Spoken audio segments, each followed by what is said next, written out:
Negara dan pemerintah diwajibkan untuk merawat seluruh rakyat Indonesia yang terlantar, tidak bisa makan, miskin, termasuk kaum gelandangan dan pengemis.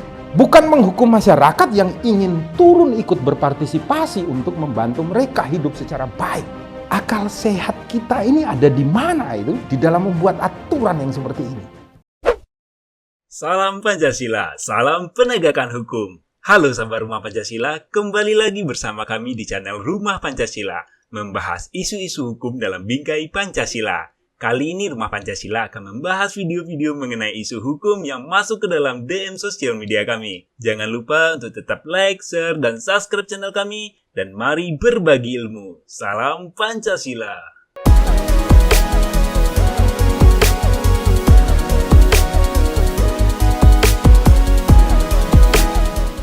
Salam Pancasila dan salam penegakan hukum. Ada 3 warga yang kebetulan memberikan uang kepada pengemis dan gelandangan yang kebetulan mereka adalah manusia silver di daerah Yogyakarta ya.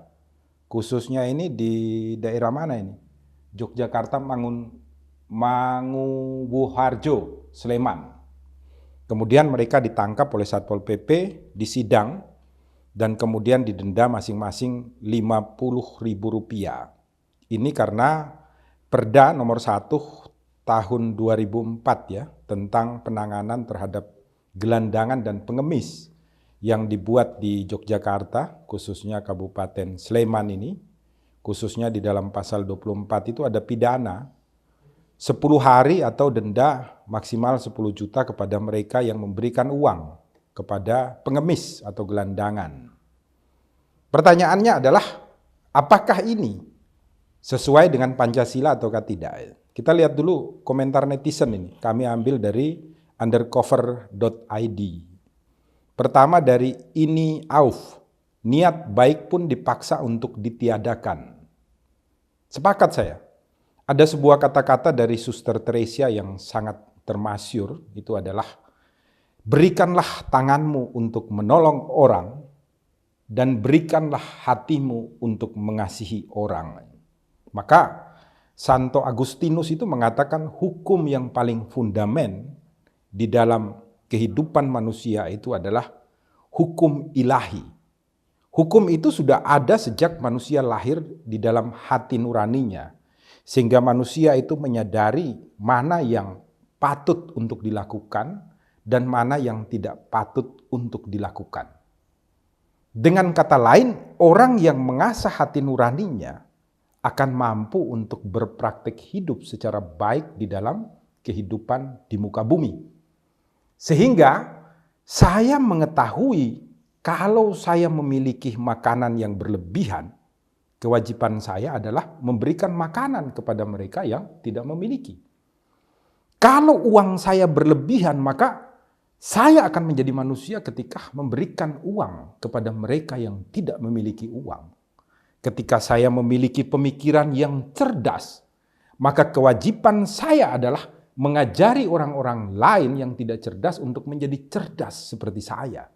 Minimal adalah membimbing, menuntun mereka untuk mengetahui bakat di dalam kehidupan mereka. Dasar inilah yang kemudian para founding fathers itu membuat Pancasila itu loh.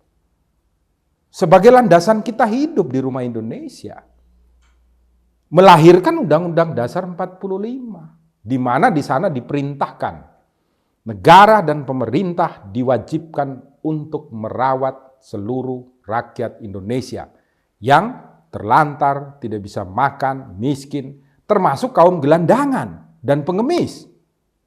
Maka kalau sebuah kabupaten atau kota membuat aturan perda yang mengatur tentang tata cara untuk melayani gelandangan dan pengemis, harusnya aturan itu adalah memberikan advokasi, motivasi, dorongan kepada masyarakat untuk ikut berpartisipasi, turun memberikan pertolongan kepada mereka yang menjadi gelandangan dan pengemis.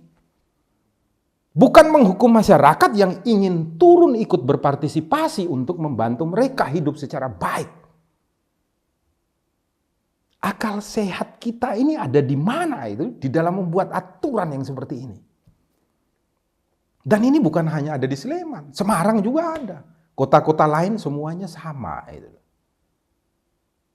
Pemerintah bilang, supaya jalannya tidak terganggu, supaya orang-orang yang bisa bekerja jangan jadi pengemis. Kalau begitu Anda buka dong lapangan pekerjaan. Fungsi daripada didirikan dinas sosial di setiap daerah itu adalah agar pegawai dinas sosial itu setiap hari turun ke lapangan, datang di kantor jam 8 pagi, tanda tangan atau cap jempol, dia turun ke lapangan mendata, memberikan bantuan kepada masyarakat dengan dana yang diguyurkan. Karena apa? Pegawai dinas sosial itu sudah digaji oleh negara. Oleh karena itu mereka turun ke lapangan. Dapat data-datanya, berikan kepada pemerintah, anggaran pemerintah terkucurkan. Dapat data-data kan, sampaikan kepada masyarakat sehingga masyarakat yang berkelebihan, baik di dalam organisasi-organisasi maupun individu-individu, ikut turun berpartisipasi secara gotong royong. Memberikan bantuan kepada mereka. Bantuan uang ketika berlebihan, bantuan makanan ketika berlebihan, bantuan kecerdasan ketika berlebihan, dan bantuan-bantuan lain. Termasuk tenaga. Ini peraturan yang membuat saya itu seperti mimpi itu loh. Sebenarnya ada di mana itu? Apakah paham para pembuat aturan ini tentang Pancasila, tentang Undang-Undang Dasar 1945? Karena mereka itu ketika diangkat menjabat sebagai bupati, kepala dinas, mereka itu bersumpah melaksanakan Pancasila dan Undang-Undang Dasar 1945. Ini ada lagi komentar ini dari Rahman. Baim Wong hati-hati kalau main ke Jogja. Saya juga jadi hati-hati kalau main ke Jogja, kasih uang ditangkap di sidang. Kemudian ada Novi Nur Kapsi, kapan diumuminnya? Itu peraturan ya, belum disosialisasikan secara merata.